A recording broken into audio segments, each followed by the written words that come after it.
एक तरफ बीजेपी विधायक दल की बैठक हो रही है तो दूसरी तरफ जेडीयू विधायक दल की बैठक हो रही है।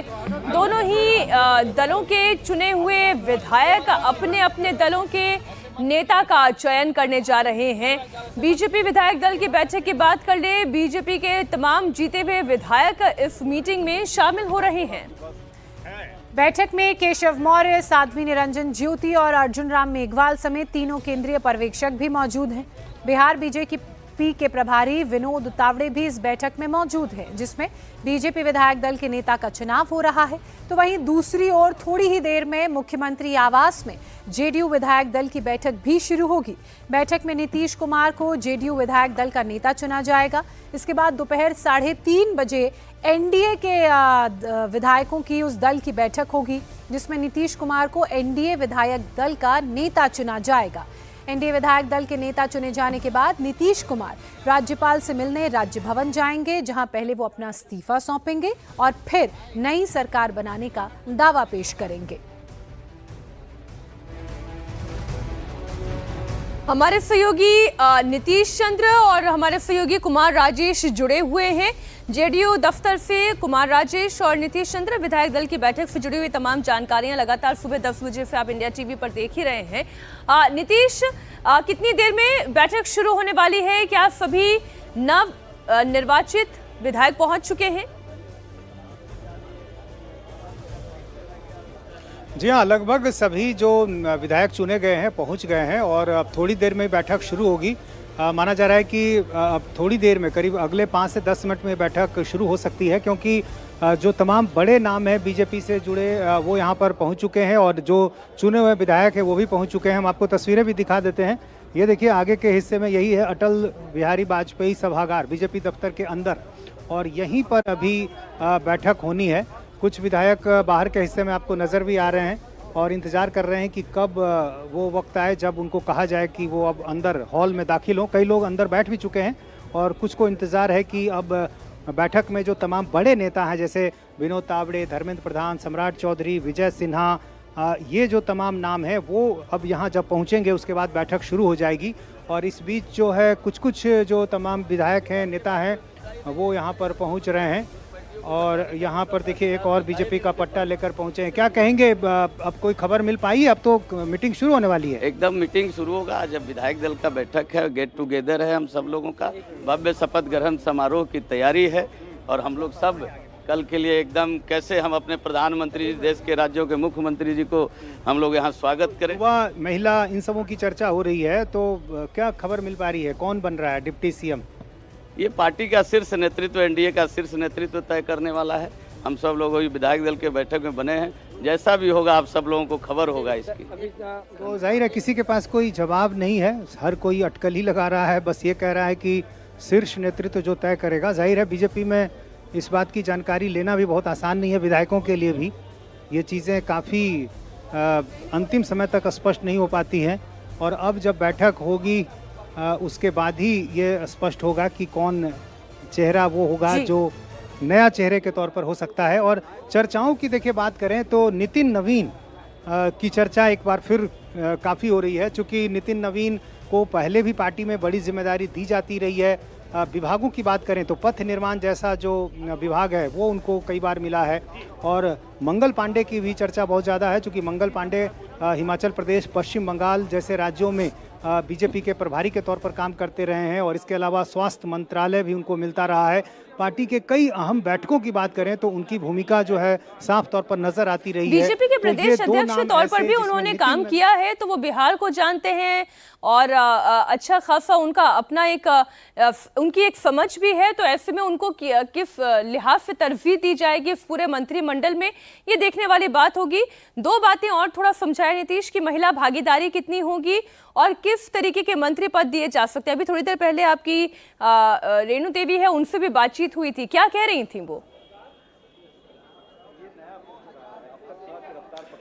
जी हाँ, देखिए बीजेपी में इस बात की चर्चा है और जेडीयू में भी है कि महिला वोटरों की जो भूमिका रही है उसको ध्यान में रखना होगा। और इसी वजह से ये कहा जा रहा है कि जो महिला प्रतिनिधित्व है उसकी संख्या के लिहाज से करें या या फिर इस लिहाज से करें कि एक बड़ा नाम। अब देखिए इसकी हम चर्चा कर रहे हैं और इसी बीच श्रेयसी सिंह आ गई हैं यहाँ पर। श्रेयसी सिंह जमुई से जीती हैं। तिलक लगाया जा रहा है इनको और तिलक लगाकर स्वागत भी किया जा रहा है। तिलक तो लगा दिया गया, मंत्री पद का तिलक भी लगेगा। देखिए शीर्ष नेतृत्व का निर्णय है, हम लोग शीर्ष नेतृत्व के निर्णय के साथ हैं। महिला वोटरों की चूंकि बड़ी भूमिका रही इसलिए इसकी चर्चा हो रही है। महिला की भी भूमिका रही, किसान की भी भूमिका रही, युवाओं की भी भूमिका रही। सब लोगों ने एनडीए का साथ दिया है। अपार बहुमत के साथ सरकार बनने जा रही है। तो महिला और युवा वाला कॉम्बिनेशन चूंकि आपके साथ दिख रहा है। Thank you. जैसा हमने कहा कि शीर्ष नेतृत्व का निर्णय है, शीर्ष नेतृत्व का जो भी निर्णय रहेगा हम उसके साथ हैं। तो श्रेयसी सिंह भी यहाँ पर पहुँच गई हैं। एक महिला चेहरा और युवा चेहरा, ये दोनों कॉम्बिनेशन यदि आप देखें तो श्रेयसी सिंह में नजर आता है। तो ऐसी स्थिति में श्रेयसी सिंह के नाम की भी चर्चा जो है वो पहले से हो रही है। तमाम वो चेहरे नीतीश और प्रधानमंत्री नरेंद्र मोदी ने एमवाई समीकरण भी एनडीए के लिहाज से समझाया था कि महिला और यूथ, इसके अलावा अगर मुसलमानों की बात की जाए तो जेडीयू की तरफ से कुछ मुस्लिम प्रत्याशियों को टिकट दिया गया था और जिस तरह से जनादेश रहा है बिहार में वो बताता है कि मुसलमान वोटर्स ने भी बढ़ चढ़कर वोट एनडीए के पक्ष में दिया है। तो क्या उनका प्रतिनिधित्व भी देखने को मिलेगा? जी हाँ, बिल्कुल होगा। जमा खान नीतीश कुमार के करीबी भी हैं, पहले बीएसपी में थे, फिर वो जेडीयू में आ गए थे और इस बार तो जेडीयू ने उनको टिकट दे दिया और जीत कर आए हैं। पिछली बार भी ये बातें रही थी कि जितनी संख्या में टिकट मुस्लिम को दी गई उस अनुपात में उनकी जीत नहीं हो पाती है। तो लिहाजा इस बार माना जा रहा है कि जमा खान चूंकि एकमात्र चेहरा हैं तो ऐसे में उनको ये जगह दी जा सकती है। एक सांकेतिक तौर पर भी ये बात लागू होती है और दूसरी बात कि चूंकि कई इलाकों से इस तरह की खबरें आई हैं कि बीजेपी के साथ रहते हुए जरूर मुसलमानों की नाराजगी इस बार दिखी थी, खासतौर से वक्फ बोर्ड को लेकर जो नीतीश कुमार का स्टैंड था और तमाम पिछले 5 सालों में जो चीज़ें हुई, लेकिन बावजूद कई इलाकों में जिस तरह से नीतीश कुमार की स्कीम का लाभ मुसलमानों तक भी पहुंचा है और नीतीश कुमार ने अल्पसंख्यक समाज के लिए पिछले 20 सालों में जो काम किए हैं उसको ध्यान में रखते हुए मुसलमानों के एक तबके ने नीतीश कुमार को भी वोट किया है। तो ऐसे में नीतीश कुमार की कोशिश जरूर होगी कि इस वोट बैंक को अपने साथ जोड़े रखने की जो कोशिश चल रही है कि अगर कोई योजना बनती है, अगर एक अच्छी सड़क भी बन रही है तो उसमें आप हिंदू के घर से बाहर निकलने वाली सड़क भी होगी और मुसलमान के घर से बाहर निकलने वाली सड़क भी होगी। योजना उसी तरीके से काम करती है। अगर पानी आ रहा है, बिजली आ रही है तो फिर हर घर में वो पानी और बिजली होगी। तो फिर वो धर्म या जाति देखकर कनेक्शन नहीं होते हैं। हमारे साथ हमारे सहयोगी कुमार राजेश भी जुड़े हुए हैं। राजेश, हम आपके पास भी आएंगे, लेकिन थोड़ी सी जानकारी जरा दर्शकों को और दे दें। नीतीश कुमार कल बिहार के मुख्यमंत्री पद की शपथ लेंगे और दोपहर 3:30 बजे उनके नाम पर मोहर लगेगी और कल सुबह 11:30 बजे तक उनके शपथ ग्रहण की तस्वीर भी आपके सामने होगी। सवाल ये है कि मंत्रिमंडल में किसे जगह मिलेगी। अब तक जो बीजेपी कोटे से संभावित मंत्रियों की लिस्ट सामने आई है उसके मुताबिक बीजेपी कोटे से सम्राट चौधरी, विजय सिन्हा, मंगल पांडे रिपीट होंगे। इसके अलावा नीतीश मिश्रा, नितिन नवीन, नीरज सिंह, बबलू और संजय सरावगी को भी नीतीश कैबिनेट में जगह मिलने की संभावना है। पूर्व डिप्टी सीएम रेणु देवी और हरी सहनी का नाम भी संभावित मंत्रियों की लिस्ट में शामिल है। तो वो संभावित चेहरे हैं और वो लिस्ट है जो हम आपके सामने रख रहे हैं, जिनके ऊपर अभी चर्चा हो रही है। कुमार राजेश भी इस वक्त हमारे साथ जुड़े हुए हैं। राजेश, जेडीयू दफ्तर के बाहर इस वक्त किस तरीके की हलचल दिखाई दे रही है और जो जेडीयू नेताओं से आपकी अभी तक बातचीत हुई है वो क्या सोच रहे हैं, वहां पर क्या मंथन चल रहा है? नीतीश कुमार को लेकर तो कोई शंका नहीं है, लेकिन इसके इतर और कौन कौन से नाम हो सकते हैं मंत्रिमंडल में?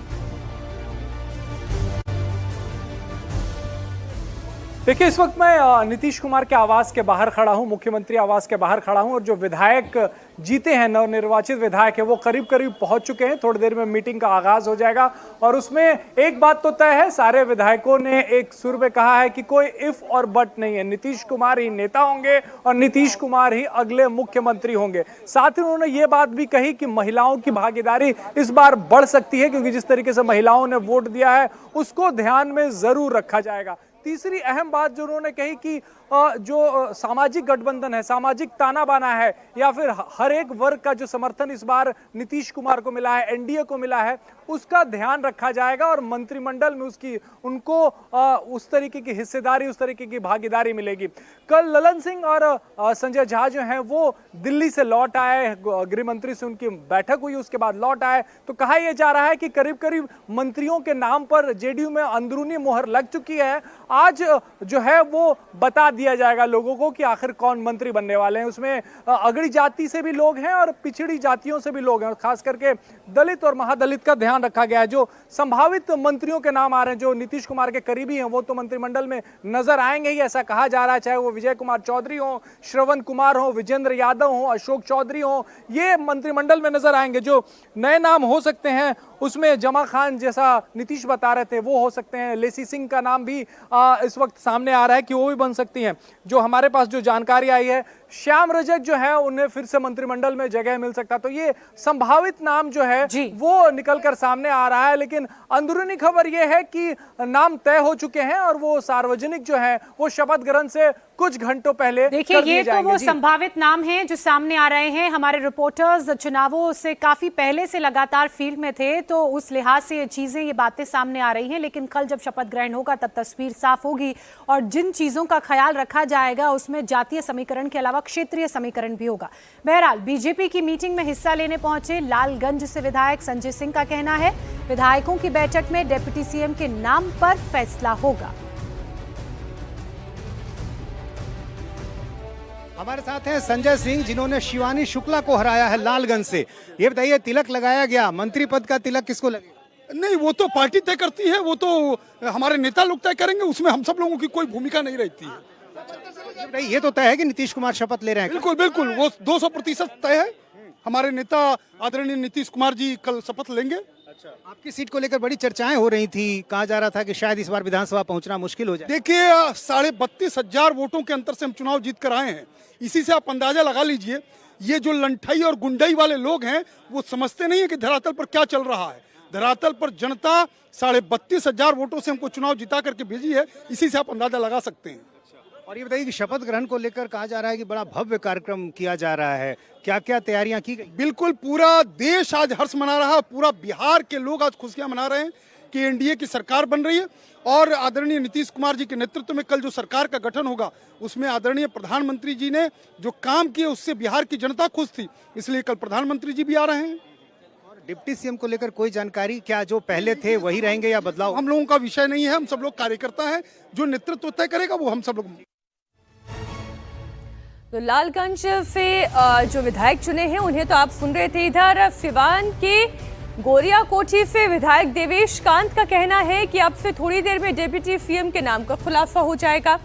बीजेपी विधायक का कहना यह है कि कौन मंत्री बनेगा कौन नहीं बनेगा, इसका फैसला बीजेपी की बैठक में होगा। सिवान के गोरिया कोठी से जीते देवेश कांत हमारे साथ हैं। देवेश जी, क्या जानकारी मिल पा रही है, क्योंकि सबको इंतजार इसी बात का है कि डिप्टी सीएम कौन होगा, क्या पहले जो थे वही होंगे या चेहरा बदल रहा है? देखिए, कोई जानकारी इसमें क्या देना है, लोकतांत्रिक पार्टी है हमारी, और लोकतांत्रिक तरीके से आज विधायक दल की बैठक बुलाई है गई है और उसमें तय होगा। और यह विषय जो आपने कहा कि पुराने, देखिए हमारे नेता बड़े नेता हैं और पहले से हैं, तो उसमें कोई बहुत आगे पीछे की बात नहीं है, लेकिन विधायक दल में लोकतांत्रिक ढंग से आज तय होना है। और उसके बाद यहाँ के बाद एनडीए की बैठक में हमारे नीतीश जी का तो तय होना तो तय है, उसमें कहीं कोई दो राय नहीं है। 2025 फिर से नीतीश पर हम लोग चले थे। और तौर पर क्या जातीय समीकरण जो है या फिर जो क्षेत्र का प्रतिनिधित्व है, इसको ध्यान में रखा जाएगा मंत्रिमंडल के गठन? शुद्ध रूप से पार्टी लोकतांत्रिक ढंग से सब तय करेगी और उसका आपको कुछ देर में संवाद मिल जाएगा। पार्टी सभी तरह का, जो आप जितनी बातें आपके प्रश्न दिमाग में है, सारे प्रश्नों का उत्तर मिलेगा, इसमें कहीं कोई दो राय नहीं। देवेश कांत जो बात कह रहे थे उनके शब्दों पर थोड़ा गौर करने की जरूरत है। जब वो बीजेपी के एक जीते हुए विधायक ये कहते हैं कि हमारे नीतीश का तो बनना तय है, तब आप ये समझिए कि किस तरह से यूनिट में इन दोनों पार्टियों ने काम किया है कि बीजेपी का विधायक भी ये कहता है कि हमारे नीतीश कुमार तो तय हैं, अब इसके बाद जो होगा वो आगे बैठक में तय हो जाएगा। मीनाक्षी, हालांकि इनके बयानों में, इनसे पहले जो हमने नवनिर्वाचित विधायक का बयान सुना, ना कहते हुए भी बहुत कुछ कह दिया। संगठन की मजबूती, संगठन की एकता और संगठन का फैसला जो पूरी पार्टी एक सुर में मानती है, उसका भी ऐलान कर दिया। नीतीश लगातार हमारे साथ बने हुए हैं। नीतीश, नाम तय कर लिए गए हैं या नाम ये जो विधायक दलों की बैठक होने वाली है उसमें तय किए जाएंगे? क्या ये क्लैरिटी मिल गई है? देखिए, नाम तो जाहिर है तय हो चुका होगा। अब बैठक में सब जानते हैं कि उसकी एक औपचारिकता होती है, उसकी जानकारी दी जाती है, लेकिन अब तय तो नाम हो चुके हैं, इसमें कोई संदेह नहीं है। लेकिन वो लिफाफा जो है, चूँकि जब तक खुलता नहीं है तब तक इसकी जानकारी शायद किसी को ना हो। जो शीर्ष नेतृत्व है उसको इस बात की जानकारी होगी कि कौन 2 डिप्टी सीएम होंगे, और चूँकि अब तक जो परंपरा रही है उसमें विधायक दल के नेता और उपनेता के तौर पर जिनके नाम की घोषणा की जाती है वही 2 डिप्टी सीएम बनते रहे हैं। तो इस बार भी उम्मीद की जा रही है कि इस बैठक में जैसे ही ये तय होगा कि नेता कौन हुआ और उपनेता कौन हुआ, उससे ये पता चल जाएगा कि यही वो 2 चेहरे हैं जो डिप्टी सीएम होंगे। सम्राट चौधरी, विजय सिन्हा, इन दोनों के नाम की चर्चा पहले से हो रही है। इससे पहले भी वो डिप्टी सीएम थे, तो इस बात की चर्चा है कि क्या वो रिपीट होंगे या फिर ये नाम बदल जाएंगे, कोई एक बदलेगा, दोनों बदल जाएंगे। ये तमाम ऐसे सवाल हैं जिसका इंतज़ार सबों को है, और हम भी इंतज़ार कर रहे हैं कि जैसे ही ये बैठक शुरू होती है उसके बाद अंदर से क्या खबरें आती हैं। लेकिन सभी विधायक जो हैं जीते हुए वो यहाँ पर पहुँच चुके हैं। जिससे भी मेरी बात हुई है, किसी को यकीनन इस बात की जानकारी नहीं है, और इसलिए हर कोई इस मामले में विवश है कि आखिर क्या कुछ होता है। इसके बाद फिर मंत्री पद की चर्चा होगी। अभी तो सबसे बड़ी चर्चा इसी बात की है कि विधायक दल में डिप्टी सीएम के तौर पर 2 चेहरे कौन होंगे। सम्राट चौधरी पर मैं थोड़ा विस्तार से बात करना चाह रही हूँ। हमने देखा था चुनावों से पहले जब प्रधानमंत्री प्रत्याशियों के पक्ष में प्रचार करने के लिए पहुंचे थे, तो सम्राट चौधरी के इलाके में जाकर प्रधानमंत्री की तरफ से कहा गया था कि इनको जिताइए, बड़ी जिम्मेदारी इन्हें दी जाएगी। तो वो जिम्मेदारी किस रूप में होगी?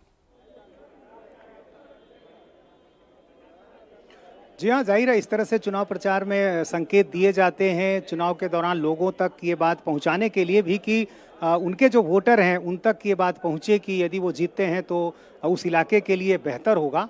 और ये बातें सम्राट चौधरी के लिए भी कही गई और विजय सिन्हा के लिए भी कही गई दूसरे नेताओं की तरफ से। तो इसके आधार पर भी ये माना जा रहा है कि सम्राट चौधरी को बड़ी जिम्मेदारी मिलेगी। और इससे पहले भी हम देखते रहे हैं कि जिस तरह से उनको पार्टी की कमान दी गई, प्रदेश अध्यक्ष बनाया गया, इसके अलावा फिर जब उनको डिप्टी सीएम बनाया गया, तो तमाम वो जिम्मेदारियां बताती हैं। और इसके अलावा जो बिहार का जातीय समीकरण है, यदि आप उसको देखें तो जिस लवकुश वोट बैंक की सबसे ज़्यादा चर्चा होती है, जो नीतीश कुमार से अब तक जुड़ा रहा है, लेकिन सबको मालूम है कि नीतीश कुमार अपने राजनीति के आखिरी पारी में हैं, तो ऐसी स्थिति में ये जो लवकुश वोट है उसको अपने साथ जोड़ने की कोशिश बीजेपी करती रही है। और यही कारण है कि देखिए, महागठबंधन में जब नीतीश कुमार गए थे उसी समय सम्राट चौधरी को आगे लाकर प्रोजेक्ट किया गया था, ये मानते हुए कि जो कुछ वोट बैंक है, लवकुश है, वो हमारे साथ जुड़ा रहे। बाद में परिस्थितियां बदल गई, नीतीश कुमार ही बीजेपी में साथ आ गए, तो उसके बाद भी सम्राट चौधरी को और हमने ये भी देखा कि जो सम्राट चौधरी और नीतीश कुमार के बीच में वो दौर जब नीतीश कुमार महागठबंधन में थे और इधर सम्राट चौधरी बीजेपी की कमान इधर संभाल रहे थे, तो एक तनाव था। लेकिन जैसे ही एक हुए वो तनाव खत्म होता चला गया। अब नीतीश कुमार खुद कह रहे हैं कि सम्राट चौधरी जो हैं वो बीजेपी के नेता हैं, वो उप मुख्यमंत्री बनेंगे, आप उन्हें जिताइए, उनके साथ खड़े होते हैं, तो वो तनाव भी खत्म होता चला गया। अब एक यूनिट दिखाई दे रही है। इधर पटना में हो रही बैठक में बीजेपी के सभी विधायक शामिल हैं। मीटिंग में पहुंचे बीजेपी एमएलए लखेंद्र पासवान ने कहा कि प्रक्रिया के तहत ही नेता चुना जाएगा, किसे कौन सा पद मिलेगा ये बैठक के बाद ही तय होगा। हमारे साथ हैं बीजेपी विधायक लखेंद्र पासवान। लखेंद्र जी, आज बीजेपी विधायक दल की बैठक है, जेडीयू विधायक दल की बैठक है, क्या कुछ होना है आज? ये प्रक्रिया है विधानमंडल का गठन के पूर्व विधानमंडल का नेता चुनना। ये प्रक्रिया होती है हर पार्टी का, अन्य पार्टी का भी विधानमंडल की बैठक हो गई, नेता का चुनाव हो गया। उसी कड़ी में भारतीय जनता पार्टी की भी विधानमंडल की बैठक है। निश्चित रूप से इसमें चुनाव जो है नेता का, विधानमंडल के नेता और उपनेता का होगी, यही तो प्रक्रिया है। तो ये माना जाए कि जो नेता और उपनेता होंगे बीजेपी विधायक दल के, वही दोनों डिप्टी सीएम भी होंगे? देखिए, अभी तक का जो परंपरा रहा है वह परंपरा जो है यही रहा है, परंपरा तो यही रहा है, लेकिन ये तो तय करना पार्टी का काम है। तो दोनों डिप्टी सीएम जो पहले थे वही रहेंगे, क्या खबरें मिल रही हैं आपको? ये मैं नहीं बता सकता हूँ, क्योंकि ये बड़े लीडर का काम है, जो हमारा प्रदेश केंद्र का जो नेतृत्व है उनका काम है, वो बताएंगे और सब क्लियर हो जाएगा। कुछ ही पल के इंतजार कीजिए। तो ये तो तय है कि नीतीश कुमार मुख्यमंत्री पद की कल शपथ लेने जा रहे हैं। देखिए, एनडीए की सरकार माननीय प्रधानमंत्री के मार्गदर्शन में, माननीय मुख्यमंत्री के नेतृत्व में जो बिहार में विकास हुआ है, एक पूर्ण बहुमत से जो प्रचंड बहुमत बिहार के जनता ने दिया है, ये निश्चित रूप से इनमें कहाँ शक है। और प्रधानमंत्री भी आ रहे हैं, भव्य समारोह। एकदम पूरे लाखों के लोग संख्या में बिहार के आम आवाम मतदाता मालिक गांधी मैदान में कल ऐतिहासिक जो शपथ ग्रहण समारोह है, माने प्रधानमंत्री जी के स्वागत के लिए लाखों को लोग जो है खड़ा दिखाई देंगे। तो ये थे लखेंद्र पासवान, बता रहे हैं कि जो तमाम प्रक्रियाएं हैं वो आज पूरी होंगी और कल शपथ ग्रहण समारोह होगा।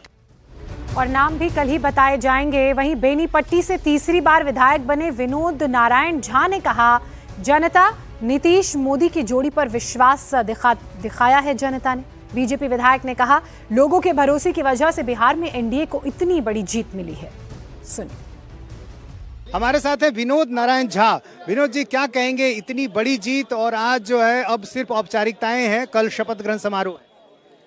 देखिए, ये जो नरेंद्र मोदी जी और नीतीश कुमार जी की जोड़ी है, बिहार की जनता ने इसको बड़ा मैंडेट दिया। उन्होंने जो काम किया डबल इंजन की सरकार ने, उसकी एक ताकत थी। हम लोग चुनाव लड़ रहे थे, जनता वोट देने के लिए आतुर थी, और ये बाकी तीन दल भी जो हमारे साथ सहयोगी थे, उन सब मिलकर के एक बड़ा माहौल बना और इतनी बड़ी जीत हम लोग पाने में सफल हुए। तो तस्वीरें लगातार आपके सामने हैं। बीजेपी विधायक दल की बैठक शुरू होने वाली है। नीतीश चंद्र हमारे साथ वहां से जुड़े हुए हैं। कुमार राजेश मुस्कुरा रहे हैं। इस वक्त वो नीतीश कुमार के घर से बाहर लाइव जुड़े हुए हैं। थोड़ी देर में वहां पर भी मीटिंग होने जा रही है। देखिए, नीतीश कुमार के नाम पर कोई कंफ्यूजन नहीं, और सम्राट चौधरी को लेकर नीतीश कुमार के मन में भी कोई बैर नहीं। वो ये चाहते हैं सम्राट चौधरी बने, वो चाहते हैं विजय सिन्हा दोबारा उनके सहयोगी के तौर पर दाएं बाएं दिखाई दें। लेकिन इसके अलावा कुछ हसरतें चिराग पासवान की पार्टी की भी है, तो थोड़ा इस पर भी चर्चा हो जाए राजेश।